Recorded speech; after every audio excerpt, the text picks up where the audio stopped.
Good afternoon. Yeah, thank you. And welcome. My role today is to welcome you, our guest, to Kunstinstituut Melly, especially to this space, the Melly Cantina, bookstore, and space for rehearsing conviviality. Thank you to Reed and her colleagues and collaborators, including Ima Abase-Okon, and who is here today, for working so hard to also to move this installation of this space a week forward so that we can gather in this still work in progress of the project Suitcase Economy. Later we'll enjoy food from recipes developed by Reed and Ima, which they will introduce to you when the time comes. I think it's critical that we come together in this space that fosters collaboration, and indeed it feels like we are part of a big tree with many branches of collaboration, from collaborations that have brought together artists, designers, chefs, friends, and family, Drum and Dad, who supports the Suitcase Economy projects and ideas that have formed over the years around this space in particular. Hartwig Art Foundation, who brought the idea of this gathering to us as a way of centering and bringing the minor music conversation to Rotterdam, the best city in the Netherlands.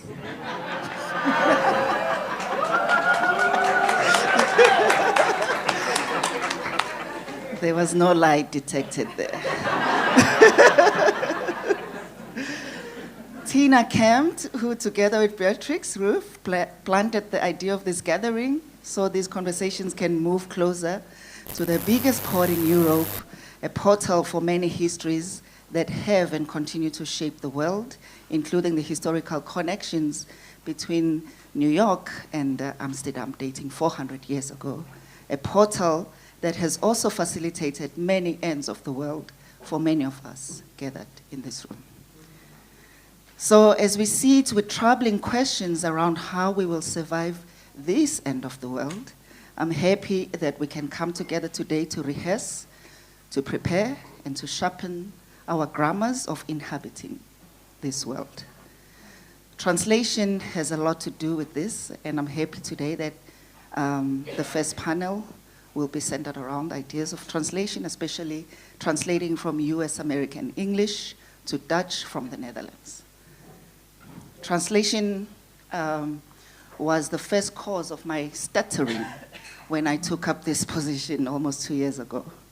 As we brainstormed approaches we will take for our 2025-2028 policy plan, I soon understood via my Dutch colleagues that it would be hard, if not impossible, to translate the concept of drawing into Dutch. Drawing as a way to bring people and things closer, a medium through which we mediate change. We draw to pull things out inward into the open, to embrace randomness, we draw conclusions, we leave marks, we draw in as a way of giving account from the outside, in and back, to generate feedback loops between the art institution and its zones of contact. And then we withdraw. As a possibility of harnessing fugitivity, we withdraw to self-preserve, we withdraw to refuse, and then we redraw to locate, identify an absence, to create an openness, to redress. We redraw because we have been confronted with profound cultural political loss, redrawing in order to repurpose and interrupt linear temporalities, redrawing in order to participate in the regeneration of cultural memory. And then we repeat. The difficulty of translating this idea of drawing in the extended field into Dutch led us to embrace the idea of drawing as improvisation, which thankfully is translatable. I don't think I would have operated or thrived in a place where improvisation is not translatable, because that would mean spaces to act in favor of freedoms simply do not exist. Fortunately, they do. And this is why we can come together here today, even as we think about the many unfreedoms faced by many people in the world, in Palestine, in Congo, in Sudan, in Haiti, in Hawaii. One of the biggest reasons we are still here in this end of the world is not because we can still dream, it is that most of our dreams are still possible. So thank you for joining in this dream.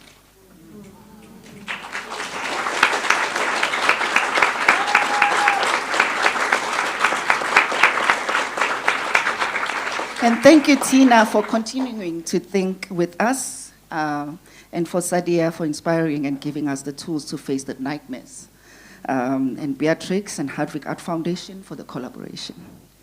If it's your first time here at Kunstinstituut Melly, the toilets are on this floor, but also upstairs, all the way to the 2.5 floor.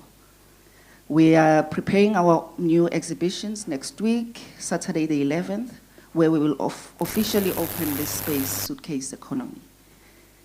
As well as a Donna Kukama exhibition titled, I Breathe, You Breathe.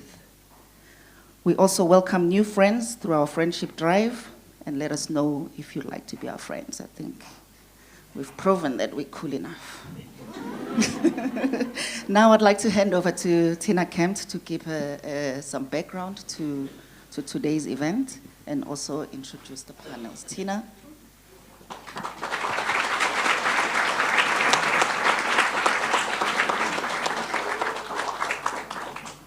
Hi, Rotterdam. Hi, thank you. Call and response much. I don't really have a lot to add. That was a beautiful introduction. It encapsulated so much of what this is supposed to be, but I do have to thank Gabi and Melly and Rit and all of her colleagues for both making this space and for opening it to allow us to do something that was a dream. I've been collaborating with Saidia for many, many, many years, and this is just one of many collaborations, but in creating the work that is minor music at the end of the world, working with Beatrix and the Hartwig Foundation, and having the opportunity to premiere the work in Holland was both incredibly meaningful, but also it was something that we felt like we needed to rise to a challenge. And that challenge was not just to create a performance. It's not just to stage a conversation within a theater. And that it's very important, it's been very important for us over the years, in a group of people, some of whom are here today, Zakia, Alex, AJ, Cameron, and we've been working together for years as a group called the Practicing Refusal Collective.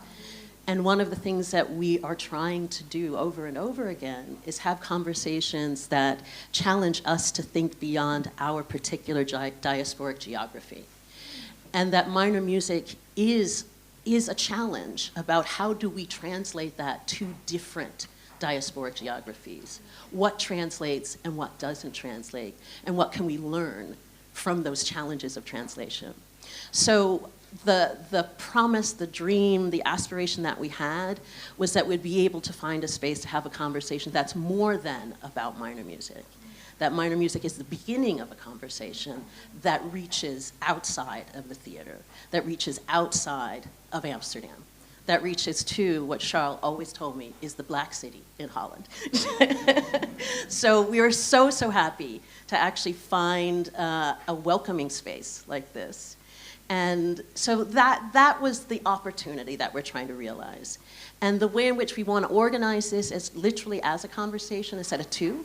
One that's explicitly about what it means to translate Blackness, to translate it from the words and the context, the multiple contexts and authors who are being cited in the script itself, in the original essay, The End of White Supremacy, that was the starting off point for the performance, but also to speak into other contexts. And those contexts being themselves diasporic, because one of the things that I learned in conversations with folks like Rita, with folks like Quincy, with folks like Yolanda, is that the diaspora, even in Holland, is complex. It has many layers.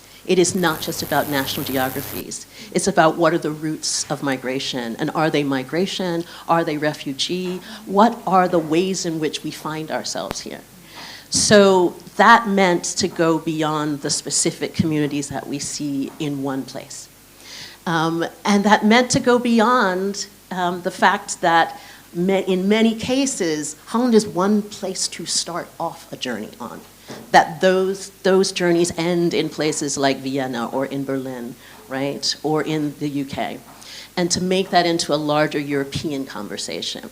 So we are so thrilled to be here. We are really excited to actually have one of my favorite interlocutors on the planet to be hosting this moderation, which is Quincy.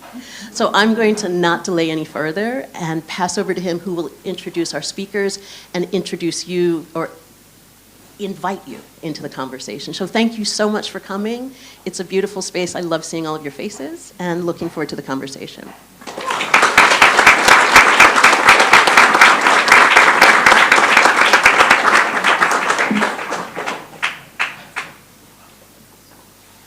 Thank you for that introduction.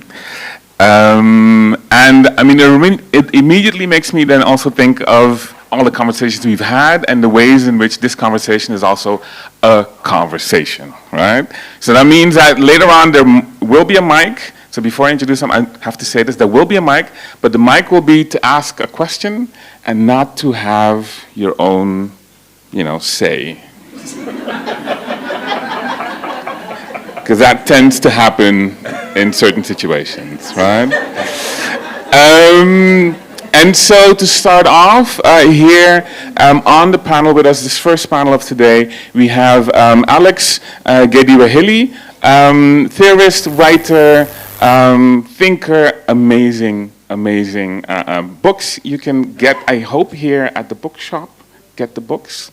Support the writers, support the thinkers. We have Saidia Hartman, professor, thinker, someone who has inspired a lot of us here in this room. And we have Pelumi Ajimu, who is translator, writer, poet, an old student of mine, I should also say. So it's also like amazing to have this constellation here.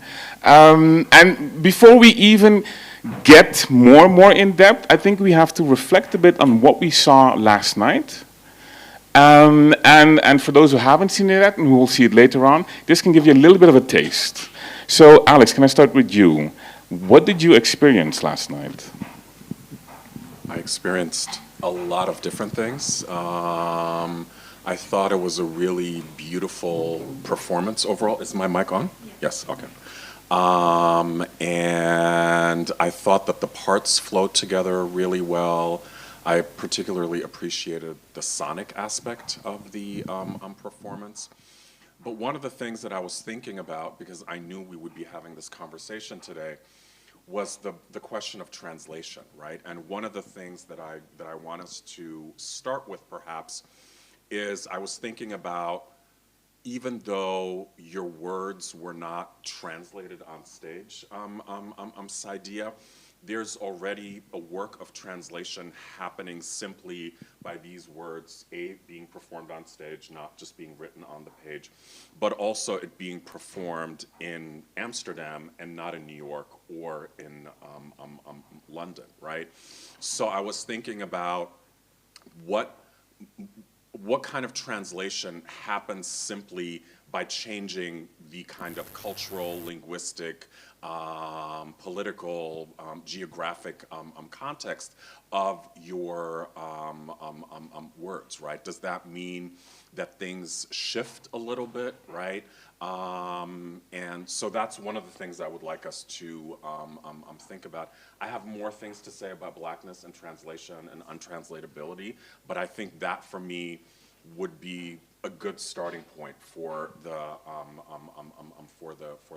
conversation. And I mean, maybe the two of you could reflect a little bit on what it felt like for you to experience your words in that context, and then also because you did the translation, Palumi, like what are some of the things that you were considering when you were doing the translation, particularly when it comes to questions of blackness? Sadia, the same question for you. What did we experience? I remember in one of the conversations we had, I said, yeah, it's a theater piece, and you corrected me immediately. No. I say it's not, I mean, it's performance. And for me, performance feels larger than a theater piece. And I think I say that so that people don't arrive at the work with a certain horizon of expectation. It's, you know, performed discourse. There's an incredible movement and sonic score in the work. And the three movements consider an open question about blackness at the end of the world. Those movements are disjunctive. It's not continuous or thematic. So that's why if people go in expecting, I don't know, a play of sorts, they'll be like, what is this? I think that the question of translation for me, and maybe it's something that I underthink. And I think and this is an occasion for me to reflect on that, because so many of the kind of like the architects of my thought are Black thinkers from all over, so that I think that in articulating a certain structural condition, whether that's Fanon or Césaire or De Silva or Wehelier or Jackson or, you know, a whole host of thinkers, those people are, you know, on the page with me. Gloria Wecker is on the page with me, so that I don't feel that my thought is defined by a national locus. And I think that in the context of the US, I've always felt like a stateless person, you know. I think that I'm also formed by, you know, the ugly history of Dutch slavery and coloniality as well. So, but I think that probably, you know, there's ways in which I think the breadth of blackness that risks maybe not attending enough to local specificities and particularities. And some of those things came up in the process of translation. I was like, what, is that an issue? You know? So I think that it's negotiating both the kind of the breadth of Black thought in its globality, but also the demands of, you know, very particular conditions. And as Tina mentioned in her introduction, I mean, for those of us in practicing refusal and this like kind of Black Studies Mobile Academy we have, I mean, we often are in the context of very rich and difficult discussions when we're addressing what does it mean to translate Blackness, what does it mean to think comparatively without losing sight of difference. And Palumi.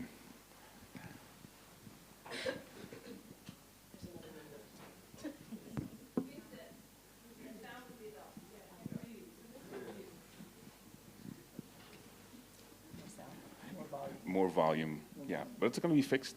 Yeah. So Palumi, what did we experience in this question of translation? Yes. For me, translation comes with a lot of responsibility, and it's quite a humbling position to be in, because I am trying to do justice to a human being who is a writer in her political context, and then I am also keeping an audience in mind, and in this case the audience in the Netherlands, and the sensibilities of the cultural specificities and the history in the Netherlands. And then for me specifically, while translating, I was also perhaps dealing with the history of Black American or French authors being translated into Dutch, and the things that have happened in the past. And so it slowed down the process a lot. And I remember yesterday watching it on stage, and I felt like the play was going so fast. And I told my sister, like, okay, this took me 1 hour. And that was just like the first 15 minutes. I was like, oh my God. Yeah. And then it was the first time I saw the second part of the play, and I was really like just emotional. From the movement alone of how I would interpret it as the river or the concrete or the earth. And later on, you will see it in the video work again. But it started off with the movement of the woman, and then the wailing or the sound, and this sonic aspect that can be heard throughout all three parts was really, really powerful. Yeah. Saidia, could you tell us a bit more about how that second part came to be? In the taxi ride over here, you mentioned a couple of things. Sorry. Okay, great. Yeah, this one is stuck, yeah. The second movement came to be originally there. I wrote the end of white supremacy, and it's really about my great love of and debt to a figure like W.B. Du Bois, but also feeling the limit of a certain framing of questions around freedom and a horizon of possibility. And so in the essay, I push against that in particular ways, but those limits were radically apparent also in the context of people having to embody the language. So I wrote an essay called Litany for Grieving Sisters, which is a kind of a response to end of white supremacy. I'll just bracket that for now. But so I wanted to both signal a kind of transformation of political discourse and sensibility. I wanted to engage certain questions of political outside a framework of recognition without certain presumptions of, patriarchy or a certain kind of masculinist formations of the political, and really to put pressure on the question of world and to have Earth emerge. And there were two things. There's this great line in A Slave Narrative by Harriet Jacobs where she's in confinement in the attic and she's imagining freedom, and she says, I can't wait to feel the earth under my feet. And recently, Assata Shakur died, and she has this great quote about wanting to feel free and proud on earth, not in world, but on earth. And basically the second movement, Dead River, is articulated from the space of this sociality that's not structured by certain patriarchal masculinist norms, and is really dealing with the possibilities born in the wake of disaster. And it's dealing with this very intimate relationship with, between life, not only human life, but the human interface with other modes of life, and the questions of earth and what might be. So that seemed, really essential to expand the time of the piece. I felt, the end of white supremacy and Du Bois' story, The Comet, was really prescient and speaks very, very much to our moment, but there were other constraints that I felt I had to break out of. Great. Alex, 10 years ago, you were also in this space. I was. Can you expand a bit on this notion of, because the conference at the time was called Between Nothingness and Infinity, Ontologies of Blackness. Can you connect your work that you did then to your reading of the play now? Or to the reading of the, not play? Performed discourse. Performance. I'll try. What I wanted to say, just in very, very general terms about blackness and translatability, is that blackness, and of course along with it anti-blackness, is something that in a lot of ways is immediately translatable wherever you are in the world, whether you are in Rotterdam, you are in Cape Town, you are in Nairobi, you are in Shanghai, et cetera, and so on. And of course, you know, the usual suspects like New York, et cetera, and so on. But then there's also this other part of it, right, that people have been bringing up that is perhaps not so translatable, right? So I tend to think of blackness as existing in at least two registers. That are very muddled and not always very clearly separated from one another. One of them might be called more ontological, and that is what is immediately translatable, right? Black people, you know, are expelled from the state, are killed, et cetera, and so on, wherever you go, right? And I think depending on the local circumstances, there are also these modes of anti-blackness that exists on the African continent. The context that I know most about, Somalia, where I lived as a child, there's this kind of narrative that it's one language, one religion, one people. You scratch at the surface, and then, of course, that is completely not true. I will not go into the details. But I also want to say, in terms of U.S. blackness is just as complex as Dutch blackness, German blackness, any other kind of blackness, right? If you go through the history of just black intellectual thought in the United States, you will see that there are at least a sizable amount of people that have connections to, you know, familial connections, first, second generation, including Du Bois, to maybe, that was second generation, I think, Du Bois? To Haiti, yes. Malcolm X, you know, I'm not gonna name all the examples, is to just say that blackness has never been unitary in the United States, right? But I think it's oftentimes perceived that way, both within the United States, but also outside of the United States, and I think that that's kind of, having that as a reminder, just as a kind of like nitty-gritty thing, really helps me to not sort of jump to this kind of mode where it's like, you can't really compare what happens in the United States to what happens in the Netherlands or in Germany. In some ways, no, but in other ways, it's strikingly similar, right?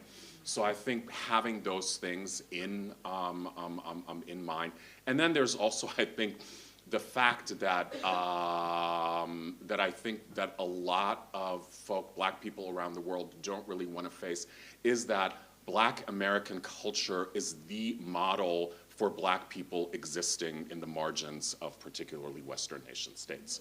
That's what it is. So there's this kind of weird, on the one hand, that's where you look to. I know that's when I was growing up in Berlin, the 1980s, that's where I looked to because there wasn't, the materials were simply not available to me, right?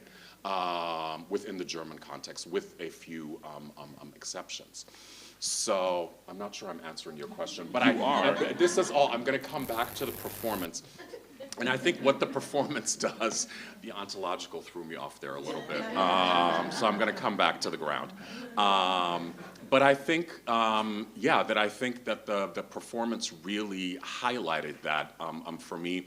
And I think it especially highlighted it for me in the movement that was non-linguistic, right? That was purely sort of, not purely, let me strike that from the record, but that was mostly sonorous, right? Where it wasn't about linguistic meaning, and I think that the message was abundantly clear without there having to be a language, and I think that that resonates beyond the different cultural, linguistic, and political contexts. Yeah. Would you want to respond? I mean, I would say especially as a New Yorker, when we think about like black formations, that formation is from all over the world. You can't talk about, you know, the black left, black communists in New York without thinking about people from Curacao, Guyana, Suriname, Jamaica. So for me, when I think about Blackness, especially in this space of New York, I'm not thinking about something parochial at all. And even if you would take this example of something, I was thinking about the performers in the piece, like, let's take a place that maybe people might think of as very regionally bound, Alabama. Who thinks about Alabama outside the US? I mean, Alabama is the center of a kind of Black communist international in the US in the 1930s. So again, even when we're thinking about places that we might think of as very, very local, they're in these, these large dialogues. Again, thinking about Harlem, who are people in Harlem writing to? They're in conversation with like Black communists in South Africa who are trying to figure out if they can have a gathering of like Black communists from all over the world in the 1920s. If we go back to the notion of how do we translate all those different contexts together, Pelumi, there were some words that were really difficult to translate. What were the strategies that you used to tackle those? Yes. Well, I think when we first spoke with Tina, and one of the first questions I asked was about the notion of time, or the interpretation of time, and the way you play with that in grammar. And that was like the first thing we had to tackle while translating.